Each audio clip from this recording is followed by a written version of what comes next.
good people. It's Farmer Dar here, and it's Monday evening. I'm out under the pergola that we built earlier this summer.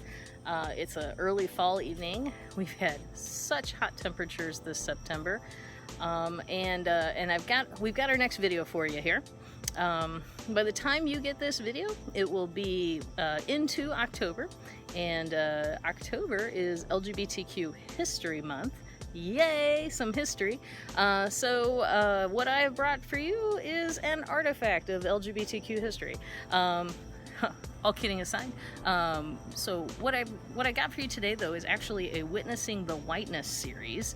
As it turns out, there was a local event that I feel like I should share with you.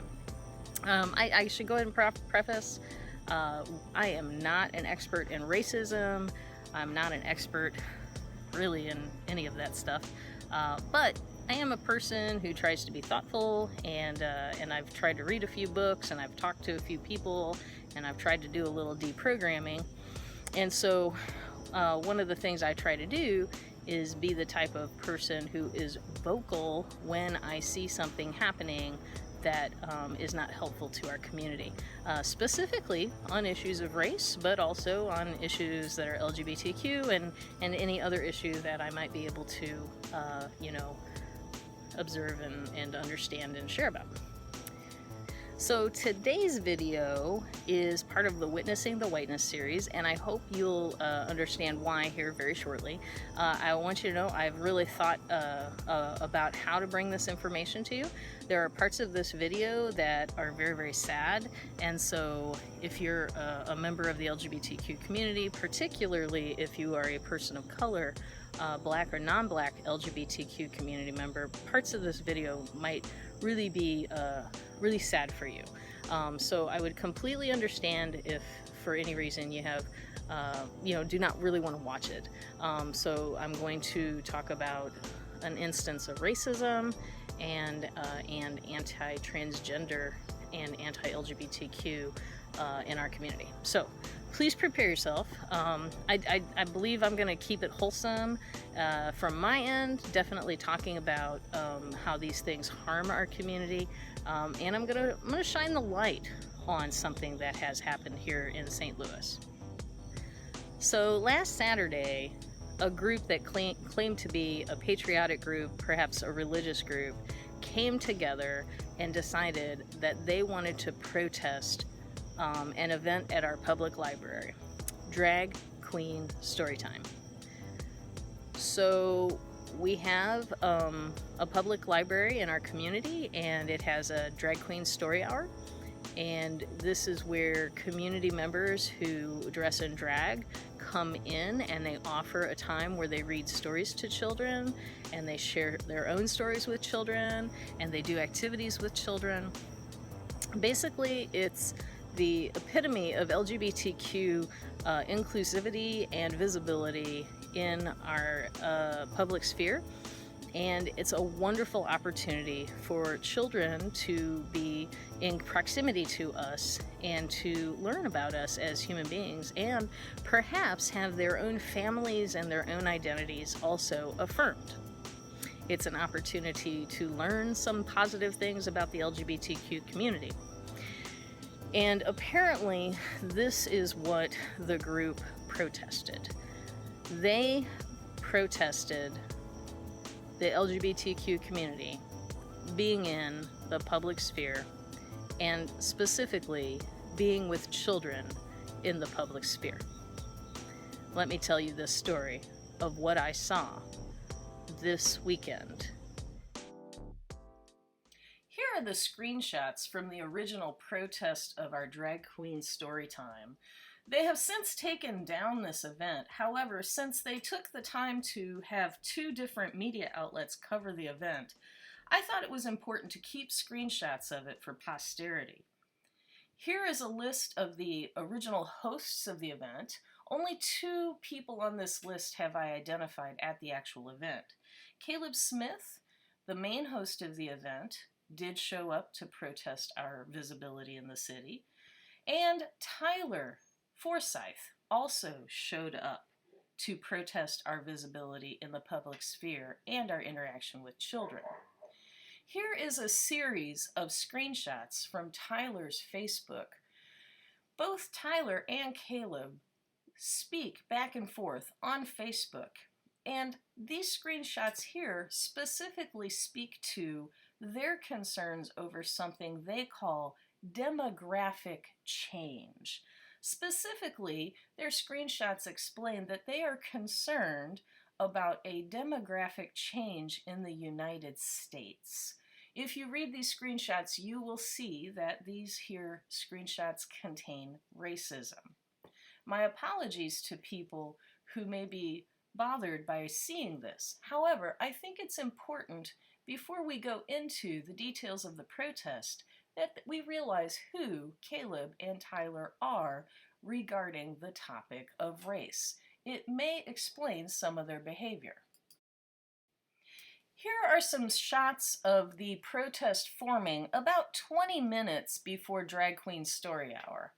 They're not really blocking the front entrance, but they are at the intersections where families need to cross to get to the library and join the story hour. Here is a person a little bit more close up. If you recognize him, he is a person who protests our visibility. This person here is a member of the American Guard. The American Guard was invited by Caleb and Tyler to be part of security. If you research the American Guard online, you will find that they are a white nationalist group. They are also frequently violent with other people in protests. Here he's trying to recruit me. The American Guard is not opposed to recruiting LGBTQ individuals. After all, they have Milo with them. They frequently use LGBTQ individuals and people of color to show with pictures how they're not racist. Here are some more friends of Caleb and Tyler. I do not know if they are aware that they are protesting with a white supremacist group like the American Guard. However, they are. Here again are the members of the American Guard, and this next photo shows where the American Guard is placing their QR cards so that they can recruit people. So if you go to their site, they call our events pedophile events. Here's a close-up of Caleb Smith. He does, however, have plenty of pictures online and has submitted a picture to the American Guard website with he and Tyler. Here's a close-up of another protester protesting our visibility and interactions with children. This person is actually wrong. Literally, parents are bringing their children to have drag queens read to them. Here are some more protesters of our visibility in the public sphere and reading to children. This man prayed over me. It did not work.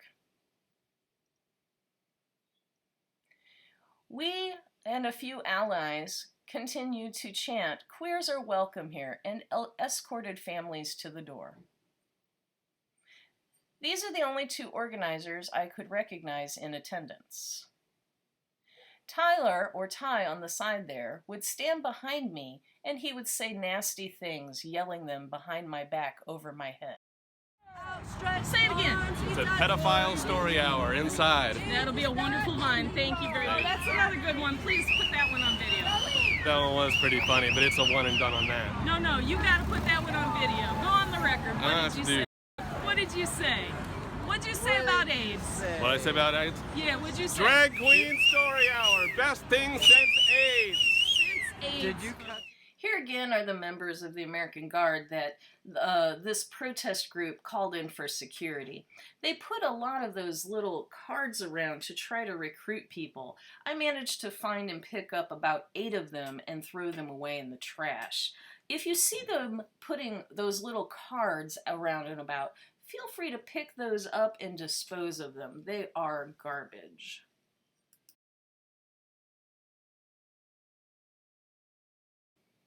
Now here are some images of people who tried to hide behind their signs or stay back a little ways from the main protest going on at the corner where families were being somewhat blocked by these messages from getting into the library.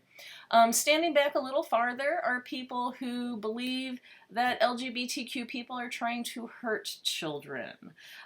This is, of course, not the case.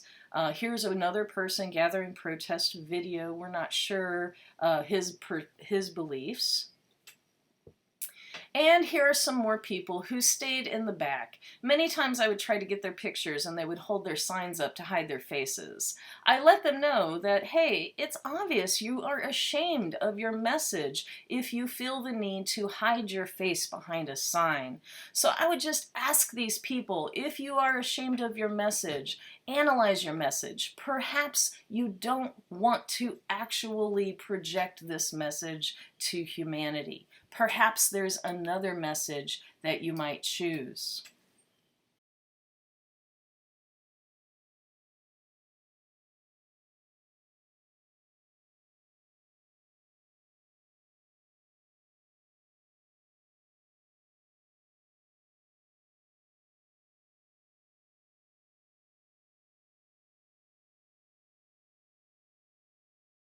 At this point in the protest, the story time was over, and then the protesters started blocking the doors, forcing people to walk through them as they tried to exit.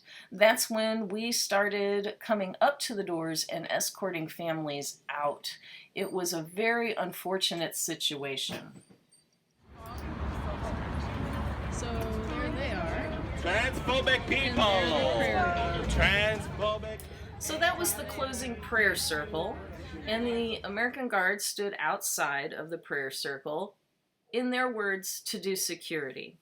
But generally, what happens is they get into fights with people at these protests. Here at the end, we have Caleb Smith and Tyler Forsyth taking some unity photographs with the American Guard, and those later show up on the American Guard website. Here is one of their protesters helping them take the picture. Okay, so that's what I saw this weekend, and I wanted to share it with you to shine a light on what's going on in our community. So what do we do with this information? I guess this is where I give you my call to action. So my call to action, okay.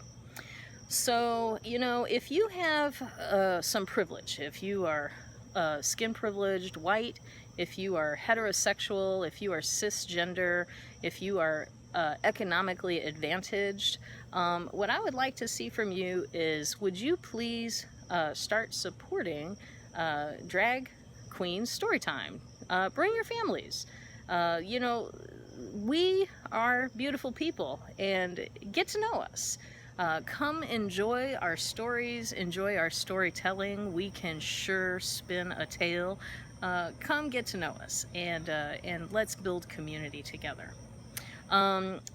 If you are privileged in all of those ways, I would also challenge you to learn more about racism in our community. Right now, we have active hate groups literally organizing on the front porches of our libraries. I always said our community would come together and we would boot that type of behavior out, or at least, you know, explain that that's certainly not a reasonable way to be in our community. We got to do that. So we need to go ahead and talk about these things. We need to understand the racism enough that we can talk to each other about how abhorrent these white supremacist, eugenicist ideas are that these organizers are using. We need to also recognize that not every white supremacist runs around in obvious white supremacist gear. You know, it took a little digging to come up with just how sad Caleb and Ty's ideas were. If you met them on the street, as I literally have, they actually seem like real sweet guys until they open their mouth about LGBTQ issues and racism. What else for the call to action? Okay, so if you're a skin-privileged white LGBTQ member, I know that this is the time that it gets real scary for us. It gets real scary for us when there are white supremacists blocking our entrance to the library. It gets real scary for us when religious bigots who are also white supremacists are blocking entrances to our places of learning, our public spaces, and saying we don't belong there. So this is a very scary thing and a very scary time for us, even if we have skin privilege, much less if we're an LGBTQ community member of color. So since we have a little skin privilege, we gotta definitely get knowledgeable about racism, our own racism. We need to identify the racism in all of these people who are also doing anti-LGBTQ things, cis-sexism and heterosexism. We need to also identify that they're operating in a whole matrix of oppression, and they don't just pick and choose which oppression they're gonna do. They pretty much, if you got one, you're probably operating with all of them. So we need to do that.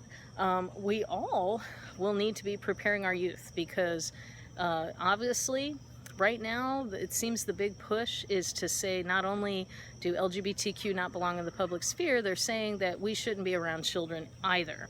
And this is such a terrible thing to say about a group of people.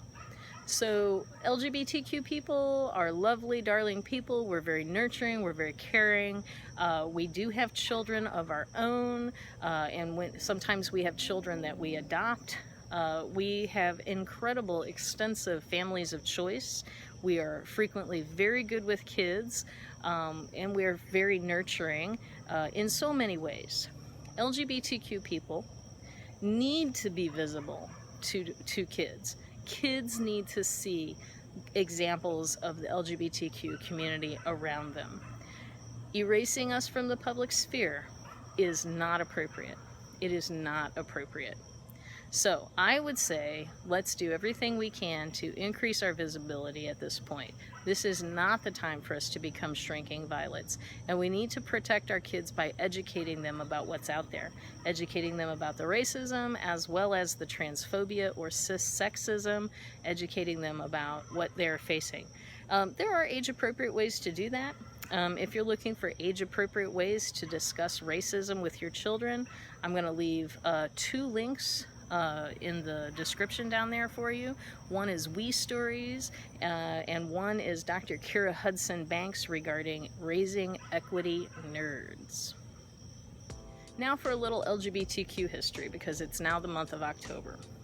As it turns out, these white supremacists who also are trans antagonistic, they chose to protest visibility of drag queens on a corner in the Central West End. And I'm going to tell you what, people, those streets, those are our streets. Let's be crystal clear about this. I was marching in pride parades back in 1986-87. In the Central West End, in this city, they are our streets. We are to be visible in our community, and it is okay for us to be visible in our community. Back in 1986 and 87, we used to have the Pride Parade in Central West End, and we used to go, if not right past that library, just a block or 2 away from it. And I marched in Pride back when it was a protest right down in the Central West End. And since 1987, I've been through some of the LGBTQ history that would make your head spin. Before 1973, being homosexual was considered a mental disorder. I have in my lifetime seen my character, my being, my identity go from considered a disability, a disorder, considered a danger, to almost reasonable acceptance in the public sphere. Okay, I say almost because that's not entirely always the case. And it's not the case for all of my siblings either. But what we've got, we're not giving up. We're not going back in the closet. We're not going to be erased. You are not going to push us out of the public sphere. We are not going to go away. So that library, that's a public space. And if y'all want to have your own story time where you do your prayerful circles, you go right ahead. There's nothing wrong with that. You might even find a few of my family members who might join you. But you don't get to push us out of the public sphere. And in fact, you need to know, because we are committed to fighting racism too, more and more of my siblings are going to be in the public sphere, and they are going to be celebrated. Okay, I'm going to leave you with a little hope. Y'all, there were allies there, and there were LGBTQ people there, and we were there. We disrupted their plan to shame us. We showed pride in September. We showed pride. We welcomed people to that library, and we had a good time outside of the library, and I hear they had a great time inside of the library. So folks, what I'd love to see us do is support our drag queen story hours at every library we can. Let's be seen, let's be visible, and let's celebrate each other. All right, I'm sending you this message with much love. While there might have been a scary thing that was really, really sad that happened this weekend, there were also a lot of beautiful people who discovered how wonderful LGBTQ people really are.